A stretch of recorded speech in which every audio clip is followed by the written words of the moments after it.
Olá, muito boa tarde para você. Está começando a semana e o nosso Revista Maranhão já começa destacando nesta edição. Eleições 2024, já estão em vigor as novas restrições para as eleições municipais. Aqui no estúdio, um bate-papo com a doutora Ivane Rodrigues. Ela é especialista em direito eleitoral e ela vai esclarecer sobre as mudanças nesse pleito. E o Tribunal Regional Eleitoral, que já começou a intensificar os preparativos para as eleições aqui na capital e no interior. E o fim das férias, hein? Chegou!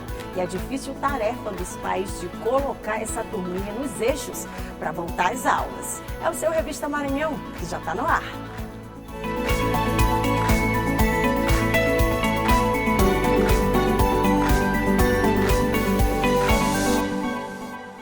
Começando a semana, graças a Deus, mais uma semana que seja abençoada, que seja feliz para todos nós e que venha com muita esperança, tá? Não esquece, depende de nós. Tem que dar aquele passinho, dá o primeiro passo que a gente vai embora.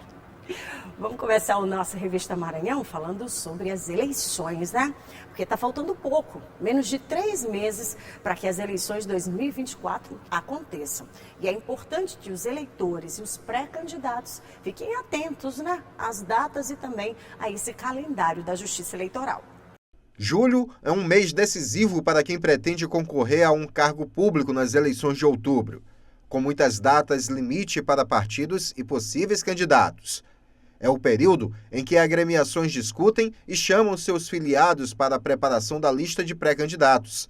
É uma espécie de campanha interna para a definição dos nomes que devem ser apresentados nas convenções dos partidos. Os partidos e as federações comunicam, aos filiados a data da convenção, que pode ser realizada de 20 de julho a 5 de agosto. Inclusive, os partidos, as federações e os próprios pré-candidatos podem até fazer, nas mediações do local das convenções, a divulgação da escolha dos nomes dos pré-candidatos. Então, tudo isso é uma questão interna dos partidos e dos filiados. As convenções são só o primeiro passo. Elas acontecem entre os dias 20 de julho e 5 de agosto. Após a definição das candidaturas, as agremiações têm até o dia 15 de agosto para registrar os nomes na Justiça Eleitoral. A partir do dia 16 de agosto, começa a propaganda eleitoral, com a realização de comícios, caminhadas, carreatas e qualquer evento de publicidade em favor dos candidatos. A campanha no rádio e na TV só começa no dia 30 de agosto e termina no dia 3 de outubro. Passada a fase de campanhas, acontecem então as eleições de fato. O primeiro turno está marcado para o dia 6 de outubro. E naquelas cidades onde houver necessidade da ocorrência do segundo turno, ele acontece no dia 27 do mesmo mês. A propaganda começa logo em seguida, no dia 7, e rádio e televisão na próxima sexta-feira. Então, dia 11 de outubro começaria a propaganda do segundo turno relativo a São Luís e Imperatriz, se for o caso.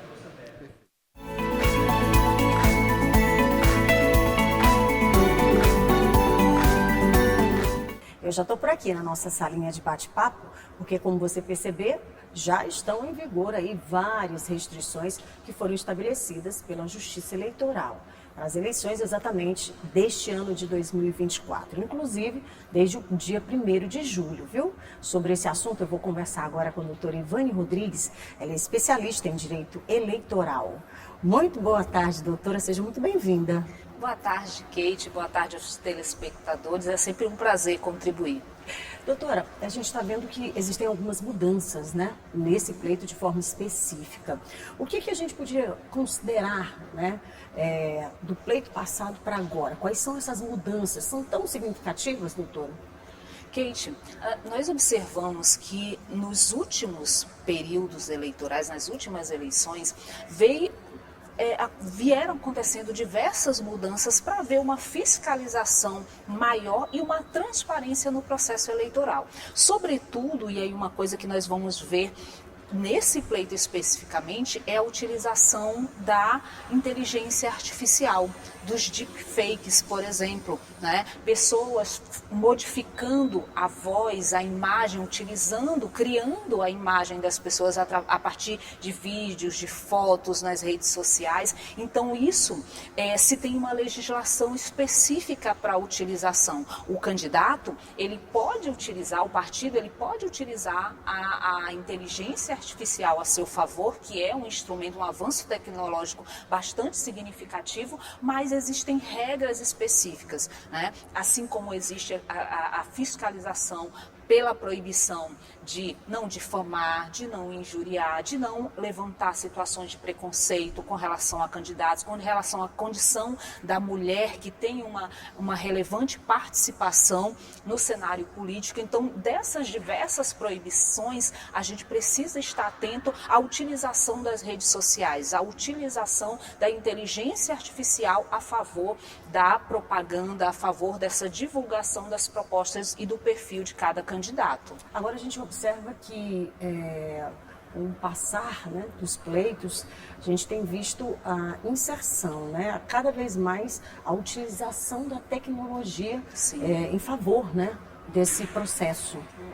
A gente tem, por exemplo, essa fiscalização, sobretudo, pela questão da fake news, de informações erradas, de informações tendenciosas para prejudicar outros candidatos. Então, os recursos tecnológicos, eles são excelentes, eles devem ser utilizados em todos os campos das relações humanas. No que se refere ao pleito eleitoral, ele deve ser bem utilizado. Uma campanha limpa, uma campanha transparente, focada em propostas, focadas em trabalho, em captação de recursos e utilização do recurso nos lugares, nas camadas em que se tem aí, nos setores em que se tem mais prioridade a depender da proposta, né, do campo de atuação em que cada candidato vislumbra. Agora, a gente também observa um viés muito forte no pleito, nesse pleito de forma específica, que já começou até no pleito passado, que é essa coisa do advento das redes sociais, né? Sim. É um campo novo, né? Sim. Por assim dizer, né? Essa utilização como uma estratégia, né? Como um mecanismo mesmo que os pré-candidatos, os partidos utilizam para alcançar, né? Para chegar nessa população em massa. Mas não é de qualquer forma, né, doutora? Não é uma terra sem lei. Perfeito, de forma alguma. Nós agora, né, estamos em julho em um período de pré-campanha. Embora alguns pré-candidatos já tenham oficializado a sua candidatura, eles ainda não podem fazer campanha. A campanha só vai começar em 16 de agosto oficialmente. Então, essa utilização agora, por exemplo, das redes sociais, ela pode ser utilizada? Pode, para falar do perfil do candidato, para falar sobre os trabalhos que ele tem, para falar sobre uma crítica política, uma sugestão política para determinado problema da população, sem em nenhum momento pedir voto, sem em nenhum momento se colocar como candidato, porque ainda não começou a campanha.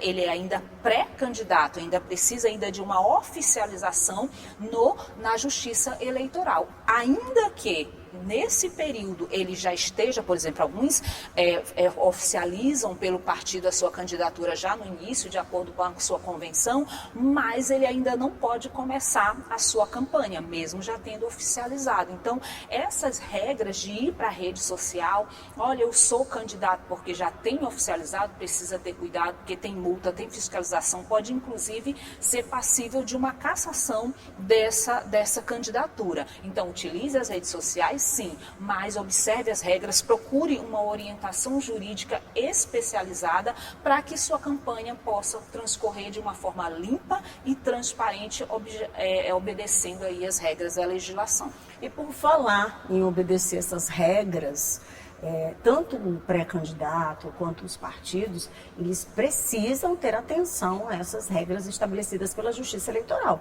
Mas o eleitor também, principalmente esse eleitor internauta, ou seja, esse eleitor que também utiliza as redes sociais. Não é porque as pessoas geralmente pensam que estão fora do processo, mas tem que estar atento também, porque pode terminar caindo aí, infringindo algum tipo de regra também, né, doutora? Sim. As regras da eleição, das eleições de 2024, elas são cabíveis aí tanto para o mundo físico quanto para o mundo digital. Então, as mesmas proibições referentes, por exemplo, Kate, a oferecer vantagem, a distribuir brindes, a cestas básicas, aos R$100, a vantagens que muitas das vezes as pessoas oferem de qualquer forma, a comícios, a elaboração, a promoção de determinados eventos, tudo isso precisa ser observado. As lives, como que as lives elas podem ser feitas, elas podem ser utilizadas, as rádios de transmissão, elas podem retransmitir essas lives, as pessoas podem utilizar isso para fazer a campanha do seu candidato. Então, tudo isso tem uma regra e precisa ser observado. Agora, esse eleitor, doutora, ele também tem que tomar cuidado quando ele se manifesta, né? Sim. Sim, a manifestação, qualquer manifestação, as pessoas, Kate, elas são livres para manifestar o seu pensamento, para manifestar a sua opinião, a sua predileção política, ideológica. Agora, tudo isso precisa ser feito com respeito e observação à legislação. Você não pode ofender as pessoas, você não pode, para promover o seu candidato, você não pode criticar de modo a ofender o outro, você não pode discriminar, você não pode caluniar, você não pode injuriar, não pode cometer crimes e proibições que estão ali previstas para o pleito eleitoral. Inclusive se esconder atrás daqueles chamados fakes, né? Sim. Às vezes são criadas, já tem muitos casos, inclusive, Kate, de vídeos, né, dos deepfakes, que são criações de vídeos com vozes de candidatos ou de pessoas falando ou fazendo coisas que, na verdade, não aconteceram, foram apenas criações no mundo artificial. Então, isso precisa ser observado, isso é crime, isso não pode acontecer. Se você tem predileção por uma ideologia política, por um partido, por um candidato, faça esse trabalho de forma limpa, de forma transparente. Procure orientação jurídica para saber o que pode e o que não pode e assim ser bem-sucedido nesse trabalho. E principalmente, né, buscar informações daqueles que você está desejando aí, ou então está esperando, pelo menos, que os próximos 4 anos sejam melhores, né, doutora? Sejam melhores. E para que sejam melhores, você que está nos acompanhando, que é um eleitor que vai votar, assim como eu, assim como Kate, precisa observar as propostas. Chega, Kate, de dizer eu vou votar porque é meu conhecido, porque independente disso, de ser amigo ou conhecido, qual a proposta ele tem? Contribua com as propostas desse candidato para que ele tenha realmente, de fato, algo a contribuir para você, para a sua família e para a nossa sociedade nos próximos 4 anos. Muito bem. Olha só, se você aí do outro lado ainda tem dúvidas sobre esse assunto, a gente vai deixar aqui, inclusive, o arroba da doutora Ivane, para que ela possa, no próximo momento, responder, de repente, aí, as suas dúvidas, né, doutora? Sempre. Estou à disposição. Qualquer dúvida, me procure pelas redes sociais ou deixe a sua pergunta aqui para o programa e aí, certamente, uma próxima oportunidade iremos responder. Obrigada. Arroba prof_Ivane_Rodrigues.adv. Muito bem, doutora. Muito obrigada, tá? Eu que agradeço a todos. E a gente vai seguir aqui ainda falando sobre eleições, porque o Tribunal Regional Eleitoral já começou, inclusive, os preparativos, está intensificando esses preparativos para as eleições aqui na capital e no interior do Maranhão. O Tribunal Regional Eleitoral do Maranhão já trabalha com planejamento para garantir segurança, eficiência e transparência nas eleições deste ano em todo o Maranhão. No Maranhão são 217 cidades e que tem quase 18 mil sessões eleitorais. Sobre esse assunto, eu converso nesse momento com o secretário de Tecnologia da Informação do Tribunal Regional Eleitoral do Maranhão, Wagner Salles. Wagner, como é que vai funcionar esse cronograma e esse planejamento para as eleições de 2024? Bem, o planejamento para a eleição inicia-se logo após a finalização da eleição anterior. Desde novembro de 2022, iniciamos o planejamento já visando fazer a eleição 2024 da forma mais segura e transparente. Tá? Na verdade, agora a gente já está na reta final da execução das atividades que foram então planejadas, né? A gente está agora, por exemplo, no prazo já, que iniciou-se no dia 20 de julho, prazo para as convenções partidárias, que finda-se agora no dia 5 de agosto. 15 de agosto já é a data final para os partidos solicitarem os registros dos seus candidatos, e daí por diante a eleição já está muito próxima, todas as atividades nossas estão seguindo rigorosamente tudo que foi planejado para que a gente tenha uma eleição, um pleito exitoso. Tem um planejamento, na verdade, um prazo para que as urnas estejam já espalhadas em São Luís e nas outras cidades maranhenses? O nosso parque de urnas ele é armazenado de forma centralizada aqui na capital, mas a partir da próxima semana essas urnas já começam a ser distribuídas para o interior, para as zonas eleitorais. A preparação em si, a inseminação dessas urnas com os dados para a eleição, isso é feito na zona eleitoral, pelo juiz eleitoral. Mas elas estão, a partir da próxima semana, do dia 29, elas já vão começar a ser distribuídas para cada zona eleitoral do Estado. Então, a questão também sobre os novos eleitores. Em 2024 teremos por volta de 140 mil eleitores a mais do que a gente teve na eleição 2022. Tá? Merece destaque uma nova informação em relação à Imperatriz, né? Pela primeira vez teremos, além de São Luís, um novo município do estado que pode ter segundo turno no pleito vindouro. Esses novos eleitores são mais mulheres ou mais homens? Aqui segue uma tendência do Brasil. A gente tem 51% de eleitoras, tá, do nosso universo do eleitorado do Estado. Tá? Outro ponto que merece destaque é a quantidade de eleitores jovens.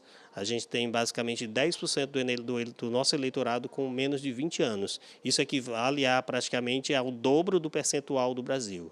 Muito obrigado, Wagner, pelas informações. Franklin Johnny para a TV Assembleia. Você viu aí, viu? Muita informação importante. Aí pode rever todo esse conteúdo, tá? Você vai lá daqui a pouquinho no YouTube e aí você busca todos os links de acesso e pode também disparar aí para toda a turma, tá? Eu vou para o intervalo, é bem rapidinho. E aí no próximo bloco você vai ver a difícil tarefa de colocar a turminha nos eixos, sabe para quê? Para voltar às aulas. E tem ainda o Parque Nacional dos Lençóis Maranhenses consolidando-se como um dos principais atrativos nas férias. É um instante só, não sai daí não, que eu tô de volta.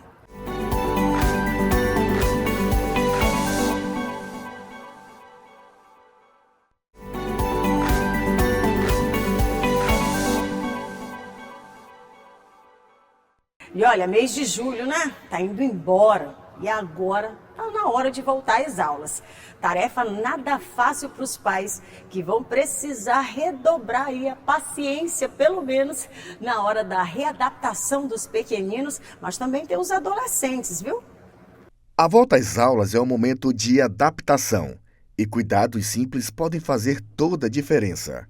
Essa psicopedagoga dá dicas para facilitar a transição suave entre casa e escola, sem causar estresse nas crianças. Transição suave, eu acho que não tem, né? Sempre tem realmente aquela dificuldade, uma vez que a criança ou adolescente ficou um tempo afastado do ambiente escolar. A dica principal é começar a fazer uma rotina, como se a criança ou adolescente já tivesse de fato voltado à escola. Uma rotina após férias é fundamental para o restabelecimento de hábitos e o retorno à normalidade depois de um período de descanso. Voltar a uma rotina estruturada ajuda a restaurar a ordem e a disciplina, essenciais para a produtividade e o bem-estar. Vai ter esse estresse de eu já estava durante um mês, eu já estava durante 20 dias acostumado a ficar em Netflix, acostumado a estar indo para o shopping, dormir até mais tarde, ficar em telas. Eu estou na minha completa e total zona de conforto. E ali eu preciso sair daquilo. Então, realmente vai gerar aquele estresse. Mas quando eu faço aquele pré-treino, que eu vou tirando, eu vou diminuindo, eu vou estipulando os horários, o nosso organismo, ele naturalmente vai começando a absorver aquela nova rotina. Especialistas recomendam o retorno gradual às atividades com planejamento de horas e metas para readaptar o corpo e a mente. Manter uma alimentação balanceada, Praticar exercícios físicos e garantir boas horas de sono são fundamentais para melhorar o ritmo e a produtividade. Nas férias, a diversão e a liberdade da criançada garantem grandes aventuras imaginárias. Durante este período, é importante manter bons hábitos alimentares, com um cardápio variado e nutritivo, que contenha todos os grupos alimentares capazes de repor as energias gastas. Nas férias é muito comum as crianças saírem da sua rotina, tanto escolar, passam a consumir alimentos com maior teor de açúcar, de gordura, usando mais os carboidratos refinados. Então, isso daí tem uma queda da imunidade. Muito carinho, afago, entendimento de que realmente teve essa pequena ruptura e agora chegar, né, de novo, readaptar, tanto para os adolescentes e principalmente para as crianças. E também, né, tem as crianças que vão começar a estudar agora no meio do ano. Aí é mais um acolhimento, que tem que acolher aqueles que já conhecem o ambiente escolar, com aqueles que estão conhecendo agora, e também dos adolescentes que às vezes mudam de escola, que também é o nosso caso aqui.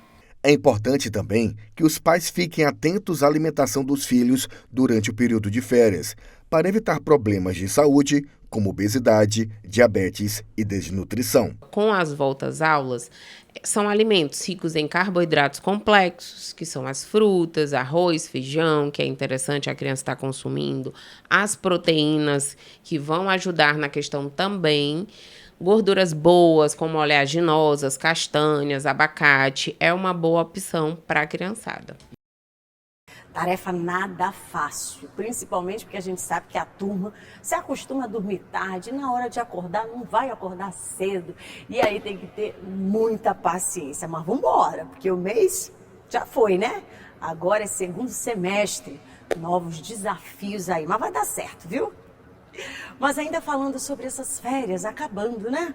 Mas um dos principais destinos mais visitados aqui no Maranhão foi, sem dúvida, o Parque Nacional dos Lençóis Maranhenses. Considerado um dos cartões postais do mundo, o parque está entre os atrativos que disputou o título de Patrimônio Natural da Humanidade.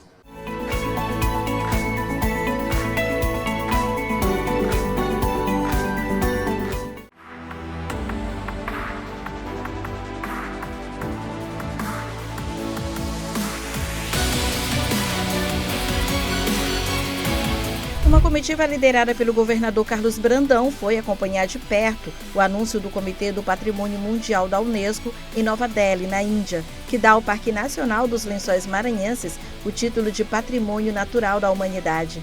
O Parque Maranhense é o maior campo de dunas do país, também conhecido como Deserto Brasileiro. A decisão veio hoje, mas o trabalho de reconhecimento começou bem antes. A candidatura do Parque Nacional dos Lençóis Maranhenses está com documentação pronta desde 2018. Bom, gente, é um motivo de muita alegria estarmos hoje aqui em Nova Delhi, na Índia, recebendo o resultado. Agora os Lençóis Maranhenses são patrimônio natural da humanidade. Essa simpatia de diferentes campos do mundo com o Parque Nacional Maranhense deve ajudar também a atrair mais turistas para cá. Um claro reconhecimento do compromisso do governo brasileiro e do governo do estado do Maranhão com políticas públicas de preservação das nossas riquezas naturais. E sem esquecer também do compromisso com as comunidades locais e com os olhos postos no futuro das nossas gerações de porvir. O Brasil passa a ter 24 títulos de patrimônio mundial, 15 por razões culturais, 8 naturais, com a inclusão dos lençóis, e 1 misto. O título é o resultado de um trabalho responsável e sério que garante acesso a essa riqueza natural e preservação de um dos espaços mais belos do mundo. Parabéns para nós, maranhenses, para todo o Brasil. Nós estamos assim extremamente felizes por esse momento. É muito importante esse momento.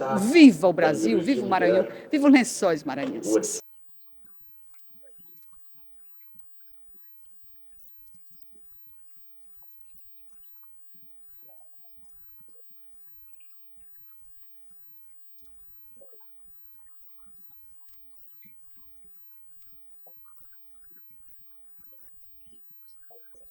A presidente do Parlamento Estadual, deputada Iracema Vale, também se manifestou sobre o título nas redes sociais. Olá, meus amigos barreirinhenses, é com imensa alegria e orgulho que estamos comemorando uma maravilhosa conquista para o Maranhão, em especial para a nossa região. Eu acabo de receber do nosso governador Carlos Brandão a notícia que o Parque Nacional dos Lençóis Maranhenses recebeu o título de Patrimônio Natural da Humanidade pela Unesco.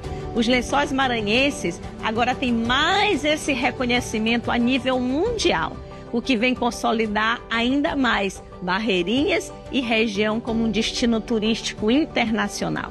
E o nosso povo é quem mais tem a ganhar, seja com investimento na infraestrutura, seja com melhores e maiores oportunidades de empregos. Estou muito feliz, parabéns a todos, Barreirinhas merece. Agora, os Lençóis Maranhenses dividem espaço com outras 7 maravilhas brasileiras na lista de Patrimônio Mundial Natural. A Amazônia Central, o Complexo Chapada dos Veadeiros e Parque das Emas, o Complexo Ilhas Atlânticas, que reúne Fernando de Noronha e Atol das Rocas, a Costa do Descobrimento, o Pantanal, o Parque Nacional do Iguaçu e o Vale da Ribeira. Estar nos Lençóis é uma experiência única, mesmo que não seja a primeira vez por lá.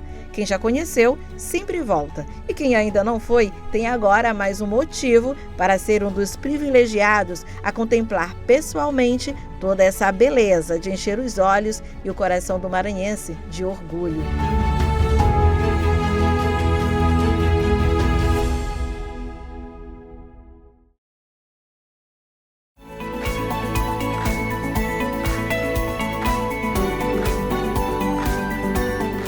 Sem dúvida nenhuma, fantástico, né? Maravilhoso. E é nosso, é do Maranhão, e que bom, né? Vou me despedindo de vocês, dizendo que o Revista Maranhão está ficando por aqui, mas se Deus quiser, semana que vem a gente está de volta. Desejo uma semana abençoada para todos nós. E claro, sem esquecer que o primeiro passo sempre é o nosso, tá? Fiquem com Deus e em paz. E até segunda. Vem aí, Ronald II, tá? Com mais informações. Tchau, gente!